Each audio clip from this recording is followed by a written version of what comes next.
నమస్తే. 50 ఇయర్స్ నుంచి తెగని గొడవ డీలిమిటేషన్ అనే గొడవ. డీలిమిటేషన్ తెగదు.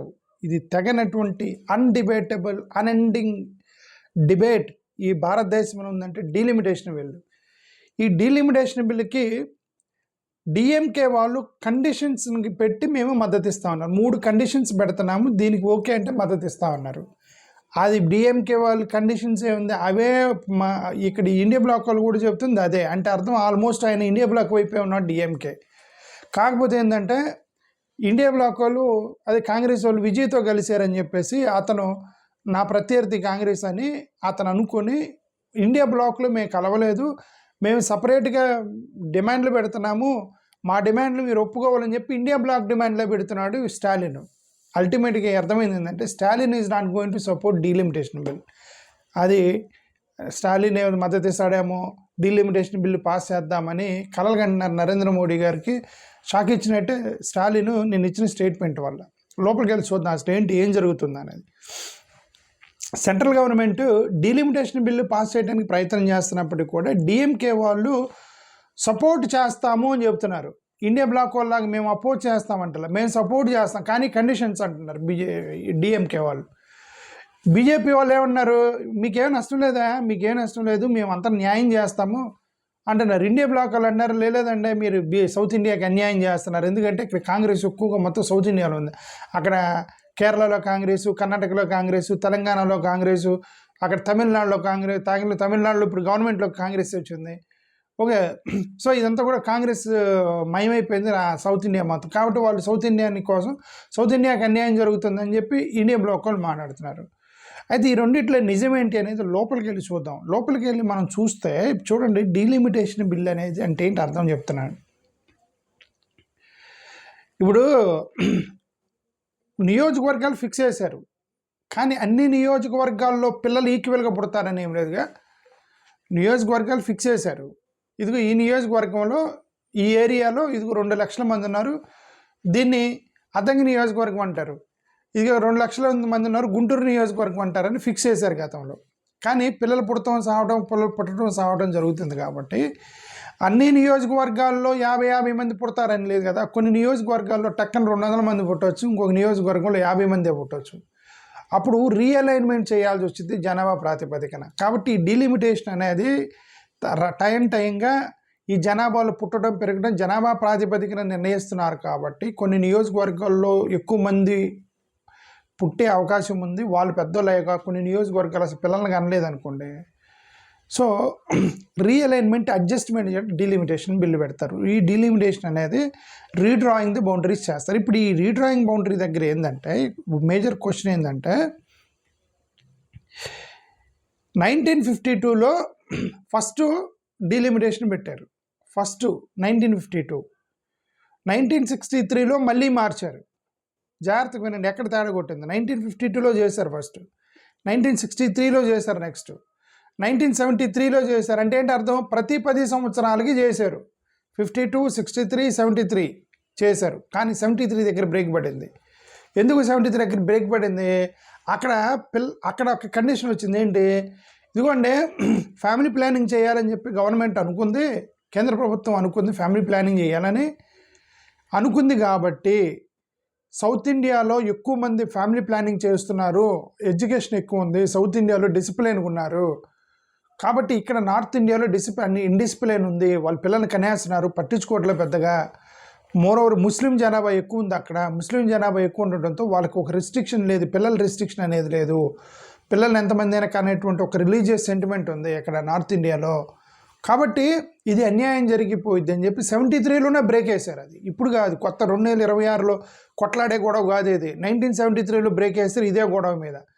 అప్పుడు కొట్లాడితే వాళ్ళందరూ కలిసి ఒక అగ్రిమెంట్కి వచ్చారు. ఏంటంటే ఓకే 52, 63, 73 వేసాం కదా, ఇలా 10 సంవత్సరాలకు వద్దు, దీన్ని ఫ్రీజ్ చేసేస్తున్నాము, ఎందుకంటే జనాభాలోని వాళ్ళు సౌత్ ఇండియాకి అన్యాయం జరుగుతుందని 73లో ఫ్రీజ్ చేశారు. దీన్ని ఏ కారణంతో ఫ్రీజ్ చేశారు, అన్యాయం జరుగుతుందని.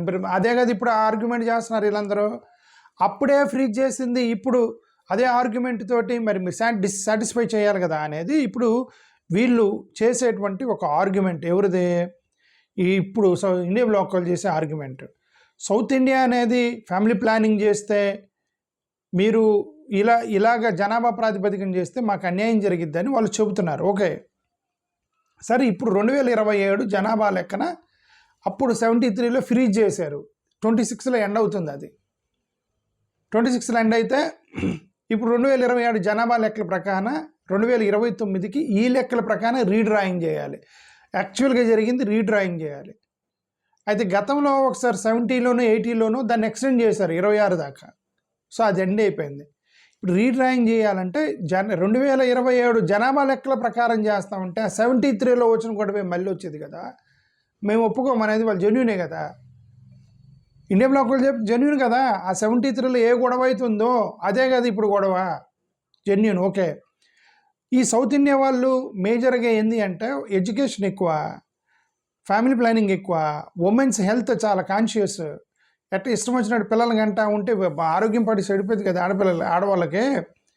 ఓకే, అక్కడ గ్రామీణ ప్రాంతాల్లో చాలామంది ఆడవాళ్ళు హెల్త్ ఇష్యూస్ ఫాలో అవుతారు, ఎందుకంటే పిల్లలు కంటున్నారు. ఇక్కడ వీళ్ళు ఏంటంటే ఒక పిల్లోడిని కంటానికే సర్జరీ చేయించుకుంటున్నారు.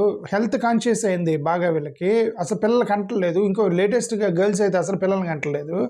ఈ సమస్యతో సఫర్ అవుతున్నారు సౌత్ ఇండియాలో. మరి ఇంత లిటరసీ పెరిగింది, ఇంత జరిగినప్పుడు మనకి డెఫినెట్గా 27 జనాభా లెక్కన ప్రాబ్లం అయింది. కాబట్టి బీజేపీ వాళ్ళు ఏం ఆర్గ్యూ చేశారంటే ఇప్పుడు మేము తెచ్చే చట్టం వల్ల ఇప్పుడున్న ఎగ్జిస్టింగ్ సీట్లు ఎవరికి పోవు అని ఎందుకు అన్నారు? యాక్చువల్గా పోవాలి, లెక్క ప్రకారం అయితే ఏం పోవాలి. ఎందుకు ఆ మాట అన్నారు? ఎవరు కూడా సీట్లు లూజ్ అవ్వరు అని బీజేపీ ఎందుకు ఆర్గ్యూ చేస్తుంది? యాక్చువల్గా అయితే లూజ్ అవ్వాలి సౌత్ ఇండియా. ఎందుకు? జనాభా లెక్కల ప్రకారం వాళ్ళు ఎక్కువ పెరిగారు, వీళ్ళు తక్కువ అయిపోయారు కదా. ఇప్పుడున్న 275 సరే ఆంధ్రప్రదేశ్కి 175 175 ఎమ్మెల్యే నియోజకవర్గాల్లో 150కి పడిపోవాలి యాక్చువల్గా జనాభా లెక్కల ప్రకారం వాళ్ళతో పోల్చుకుంటే. కానీ వీళ్ళేమన్నారంటే 175 పెరగదు కదా, ఇంకా పెంచుతాము, ఫ్లాట్ 50% అని ఏదో ప్రపోజల్ పెట్టారు. టోటల్ లోక్సభ సీట్స్ మొత్తం కూడా ఇంక్రీజ్ చేస్తూ ఉన్నారు. సదరన్ స్టేట్స్ కూడా లాభం వచ్చేటట్టు చేస్తూ ఉన్నారు. ఓకే, ఈక్వల్ ఓటింగ్ పవర్ అందరికి వచ్చేటట్టు చేస్తూ ఉన్నారు. ఇదంతా చేసినా కూడా ఎందుకు వీళ్ళు అపోజ్ చేస్తున్నారు అనేది ఇప్పుడు పాయింట్కి వస్తే ఏంటంటే ఈ డిఎంకే వాళ్ళు, సిపిఐ వాళ్ళు, కాంగ్రెస్ వాళ్ళు, ముఖ్యంగా సౌత్ ఇండియాలో బలంగా ఉన్నటువంటి ఈ పొలిటికల్ పార్టీలు వీళ్ళ గొడవ ఏంటంటే మెయిన్ ఆర్గ్యుమెంట్ ఇదే. రిప్రజెంటేషన్ అనేది పాపులేషన్ మీద మీరు డిపెండ్ చేయొద్దు. పాయింట్ 1. పాయింట్ 2, ఇది ఫ్యామిలీ ప్లానింగ్ చేసుకున్న మాకు ఇది అవుతుంది, ఫెడరల్ బ్యాలెన్స్ దెబ్బతింటుంది. సౌత్ నార్త్ అనేటువంటి ఒక బ్యాలెన్స్ ఉంది. రాష్ట్రాల యొక్క పలుకుబడి అనేది ఉండాలి. ఒక రాష్ట్రం ఇప్పుడు ఒక ఫ్యామిలీ, ఒక కాలనీలో ఒక 20 మంది 20 ఇళ్ళు ఉన్నాయనుకోండి, వాళ్ళు ఏదో కాలనీ అసోసియేషన్ పెట్టుకుంటారు. 20 ఇళ్లలో నుంచి ఒక్కొక్క మెంబర్ని తీసుకుంటారు. 20 మందికి ఈక్వల్ పవర్ ఉండిద్ది. ఒకరింట్లో 5 పిల్లలు ఉండొచ్చు, ఒకరింట్లో భార్య భర్తలు ఇద్దరే ఉండొచ్చు, అప్పుడే పుట్టిన పిల్లోడు ఉండొచ్చు ఇంకొక ఇంట్లో. సో ఇర్రెస్పెక్టివ్ ఆఫ్ పాపులేషన్, మీ ఇళ్లలో ఉన్న జనాభా లెక్కలతో సంబంధం లేకుండా ప్రతి ఇంటికి వాల్యూ ఉండాలి, అలాగే ప్రతి రాష్ట్రానికి వాల్యూ ఉండాలని ఆర్గ్యూ చేస్తున్నారు వీళ్ళు చేస్తుంది అది. మోర్ ఓవర్ దాన్ని తీసుకెళ్ళి ఉమెన్ రిజర్వేషన్ మీరు కలపకండి అన్నారు. ఇప్పుడు ఈ డిఎంకే వాళ్ళు మేము కండిషనల్గా మద్దతు ఇస్తామని చెప్తారు. డిఎంకే వాళ్ళు పెట్టిన కండిషన్ ఏంటి? 1971 జనాభా లెక్కల ప్రకారం అయితే మద్దతు ఇస్తామన్నారు. మరి అదే కదా ఇండియా బ్లాక్ వాళ్ళు చెప్పింది.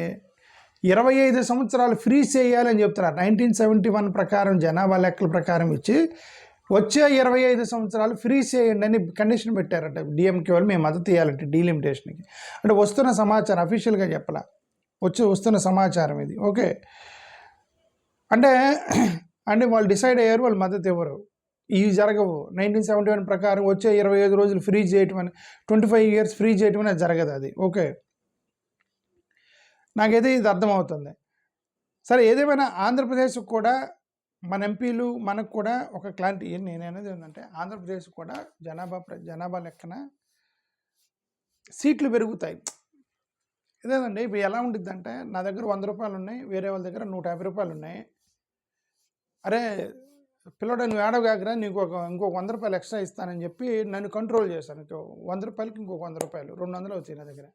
కానీ అవతల వాళ్ళకి 500 ఇచ్చారనుకోండి, ఆల్రెడీ ఆయన దగ్గర 200 అని ఇంకొక 500 ఇస్తే 700 అవుతాయి, నా 100 200 అవుతాయి, గ్యాప్ ఎంత పెరిగిద్ది?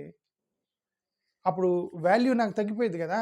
ఇప్పుడున్నదే వాల్యూ కొద్దిగా తక్కువ. ఎందుకు? అతని దగ్గర 200 ఉన్నాయి, నా దగ్గర 100 ఉన్నాయి, 100 రూపాయలు వాల్యూ తక్కువ.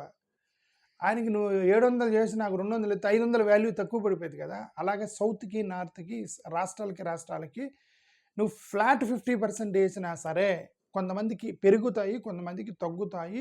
రిప్రజెంటేషన్ ఫెడరల్ బ్యాలెన్స్ దెబ్బతింటుంది కాబట్టి ఇదంతా వద్దు. ఆ 1971 ప్రకారం ఇప్పుడున్న సీట్ల ప్రకారం కూడా గొడవ చేస్తున్నారు. నువ్వు పెంచే పని అయితే అసలు ఇదంతా కాదు, ఉత్తరప్రదేశ్కి ఇన్ని, మధ్యప్రదేశ్కి ఇన్ని కాదు, మీరు అన్ని రాష్ట్రాలకు సమానంగా చేయండి అని అంటున్నారు. నీకు కావాలంటే ఓ పని చేయండి, రాష్ట్రాలను విడగొట్టండి ముక్కలుగా. ఉత్తరప్రదేశ్కి ఎన్ని అంత పెద్ద రాష్ట్రం అంటే? ఉత్తరప్రదేశ్లో 530 మందిలో అక్కడ 170 160 ఎంపీలు అక్కడే ఉన్నారు. 100 మంది ఎంపీలు అక్కడ ఉత్తరప్రదేశ్లోనే 89 ఉన్నారు అనుకుంటా, కరెక్ట్గా తెలియదు. అక్కడే ఉన్నారు, 100 మంది ఉత్తరప్రదేశ్లోనే ఉన్నారు ఎంపీలు మొత్తం. ఇక ఉత్తరప్రదేశ్ ఏం జరుపుకుంటే అదే కదా జరిగింది రాష్ట్రము. అదంతా కాదు. ఉత్తరప్రదేశ్కి ఎంత వాల్యూ ఉందో ఎక్కడో రిమోట్లో ఉన్న కేరళకు కూడా అంతే వాల్యూ ఉండాలి అనేది వీళ్ళు ఆర్గ్యుమెంట్ చేస్తాం. There is a validity in this. సరే, ఎనివే, నేను అల్టిమేట్గా ఏంటంటే డిఎంకే వాళ్ళు కండిషనల్గా మద్దతు ఇస్తూ ఉన్నారట అని న్యూస్ వస్తుంది. 25 ఇయర్స్కి ఫ్రీజ్ చేయాలని ఒక కండిషను, 1971 జనాభా లెక్కల ప్రకారం వెళ్ళాలని రెండో కండిషను, ఎవరికి అన్యాయం చేయకూడదు అనేది మూడో కండిషను. ఇది మా కండిషన్ అని పెట్టారు. ఇది యాక్చువల్గా ఇండియా బ్లాక్ వాళ్ళ కండిషనే. వాళ్ళు మేము ఇండియా బ్లాక్తో సంబంధం లేదు అని చెబుతున్నారు కాబట్టి వాళ్ళు అలా సపరేట్గా పెడుతున్నారు ప్రభుత్వానికి వ్యతిరేకంగా. నాకైతే అంతవరకు. థ్యాంక్ యూ, నమస్కారం.